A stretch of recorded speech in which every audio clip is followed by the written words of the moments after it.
ឡាញ់អូនប៉ុណ្ណាប៉ុណ្ណាស្រឡាញ់ប៉ុណ្ណាវាចាមកប្រឡឹងជាស្រឡាញ់ប៉ុណ្ណាជាស្រឡាញ់ប៉ុណ្ណាស្រឡាញ់អូនប៉ុណ្ណាប៉ុណ្ណាស្រឡាញ់ប៉ុណ្ណាវាចាមកប្រឡឹងជាស្រឡាញ់ប៉ុណ្ណាជាស្រឡាញ់ប៉ុណ្ណាបដិញបងនៅស្ងៀមស្ងាត់ចឹង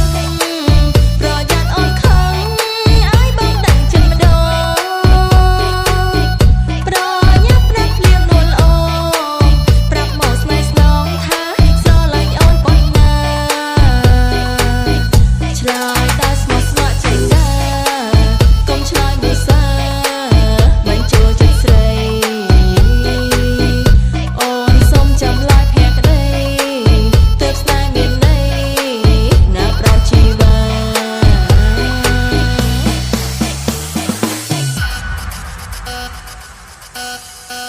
ជាស្រឡាញ់ប៉ុណ្ណាអ្នកច្បងវាយ៉ាប្រាប់ទៅដល់រូបស្រីថាស្រឡាញ់ប៉ុណ្មេឃថាស្រឡាញ់ប៉ុណ្ដីថាស្រឡាញ់ប៉ុណ្ភ្នំធំជាងព្រឹកព្រៃធំជាងភ្នំប្រុសធំជាងភ្នំស្រីធំជាភ្នំ